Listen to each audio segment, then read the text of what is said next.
안녕하세요. 뜨는 아침 묵상 이성호 목사입니다.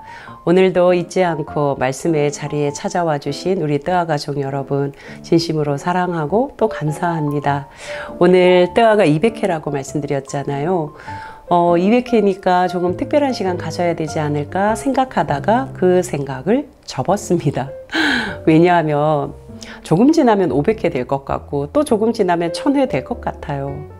이렇게 하나님 허락하시는 시간까지 한 걸음씩 걷다 보니까요. 어느새 200회가 왔는데 또 어느새 500회 될 것 같은 거예요. 그래서 500회쯤 되면 좀 특별한 의미를 생각해보고 또 내용을 한번 채워보면 좋겠다 생각이 들어서 200회는 그냥 소박한 밥상, 어제 먹었던 밥상 다시 한번 먹자 하는 마음으로 오늘은 늘 나누었던 그 말씀 여러분들과 함께 나누기를 원합니다.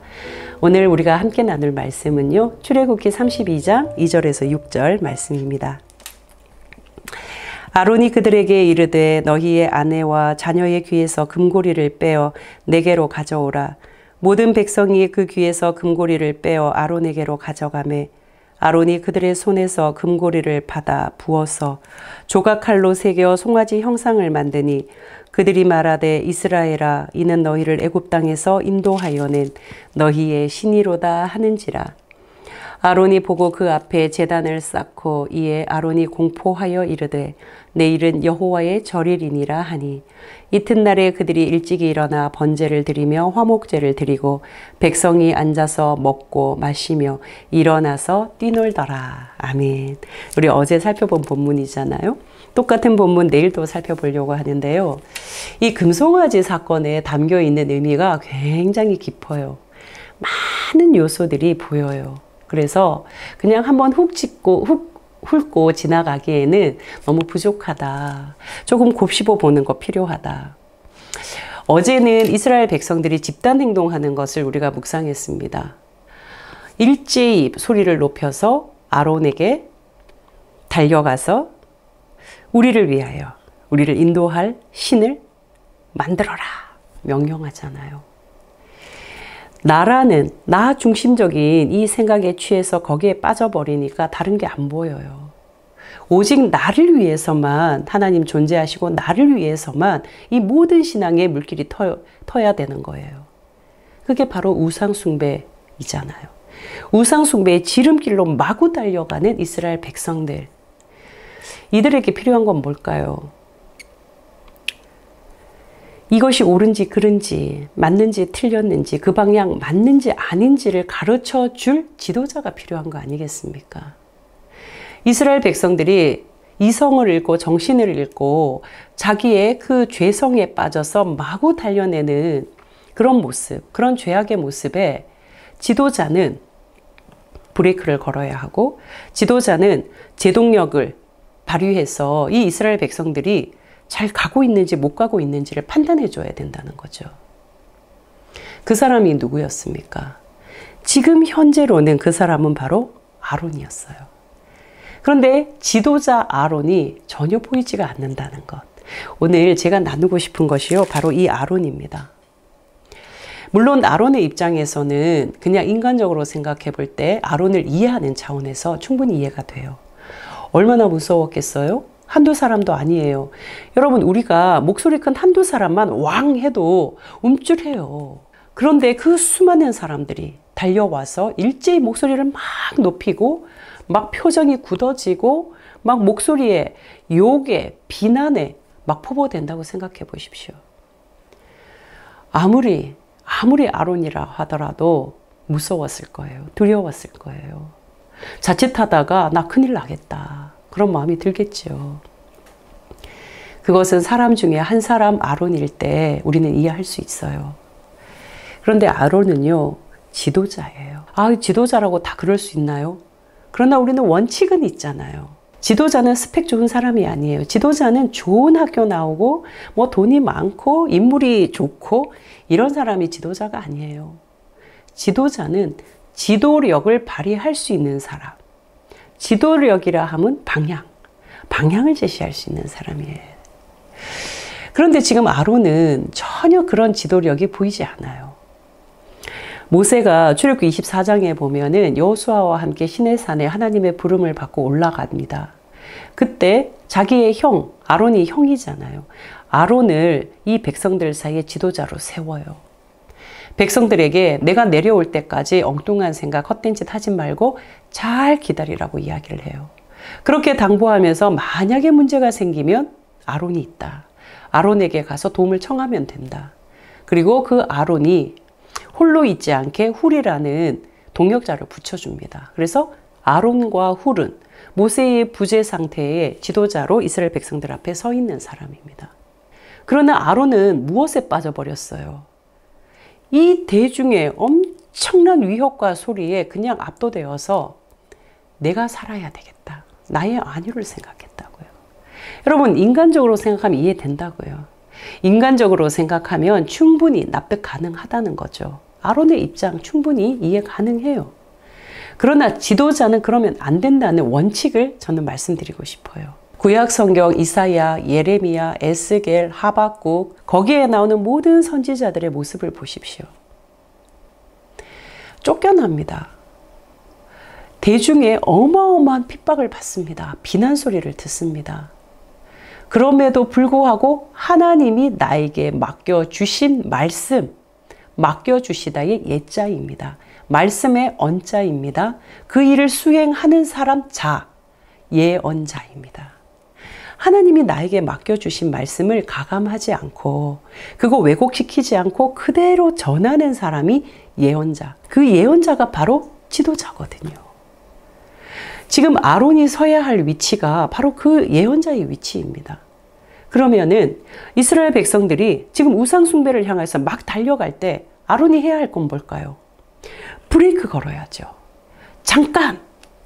이거는 아주 나쁜 짓이야. 이것은 하나님이 매우 싫어하는 짓이야. 너희 지금 뭐 하고 있어? 브레이크를 걸어야죠.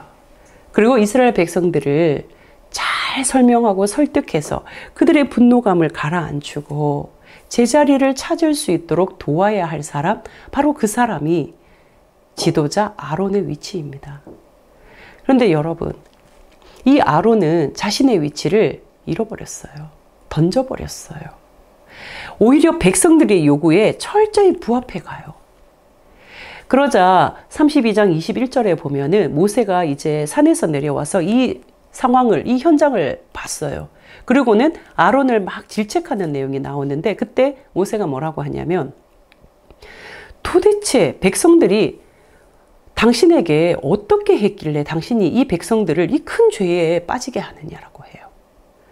도대체 이건 일어날 수 없는 일인데 당신에게 어떻게 했길래 당신이 백성들을 큰 죄에 빠지게 하냐. 누가 빠뜨렸는 거예요? 지도자 아론이 빠뜨린 거예요.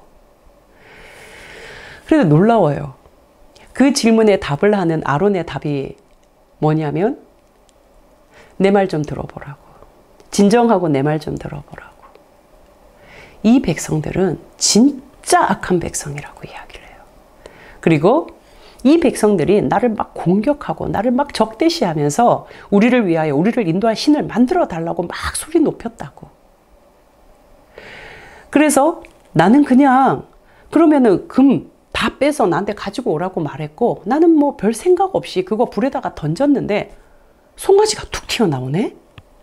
지금 이야기를 답변이라고, 답이라고. 여러분, 이게 말입니까? 뭡니까? 오늘 본문 4절 보십시오. 오늘 본문 4절에 이렇게 이야기합니다. 아론이 그들의 손에서 금고리를 받아 부어서라는 단어 나오죠. 조각칼로 새겨 송아지 형상을 만드니. 대부분 어떤 형체를 만들 때 두 가지 방법을 쓰잖아요. 주물이라는 큰 틀에 넣어가지고 녹여서 그 틀에 부으면 찍어서 그 형태가 나오죠. 또 하나의 방법은 큰 덩어리를 가지고 쪼는 거예요. 그죠? 조각 칼 같은 걸로 새기는 거예요. 조각하는 거죠. 그래서 그 형태를 만드는 거. 근데 지금 아론은 부어서 새겨서 두 가지 방법을 다 쓰는 거예요. 그리고 송아지 형상을 만들었다고 성경이 기록해요. 그럼에도 불구하고 아론이 모세에게 한 답은 나는 잘못 없다는 거예요. 저 악한 백성들이 나를 하도 괴롭혀서 나는 가지고 오라고 했고 가지고 온 것을 그냥 불에 던졌는데 송아지가 나왔다는 거예요. 거짓 중에 거짓. 이 너무 비열하고 비겁한 모습이잖아요. 뭐가 그렇게 두려웠을까? 뭐가 그렇게 잃을 것이 마음에 두려움이 되었기에 아론은 이런 모습을 보일까? 그러고 난 다음에 거기서 그치지 않아요. 여러분 5절을 보시면 아론이 보고 그 앞에 제단을 쌓아요. 제단까지 쫙 만들어내고 공포했다고 해요. 뭘? 여호와의 절기를. 이게 절기라는 말인데 우리 6월절, 뭐 77절, 장막절 이러는데요. 이런 절기가 정해진 날, 때가 있단 말이에요. 그런데 지금 아론은 자기 마음대로 내일이 절일이다. 공포해버리는 거예요.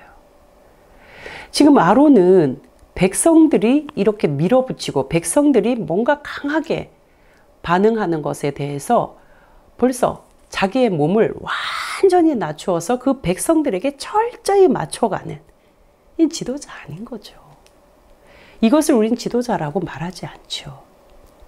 오히려 엑셀을 막 밟아대는 거예요. 브레이크를 밟아야 되는데 아론의 브레이크는 뭐 거의 존재하지 않다시피 엑셀을 계속 밟아대서 백성들을 더 부추기는 거죠.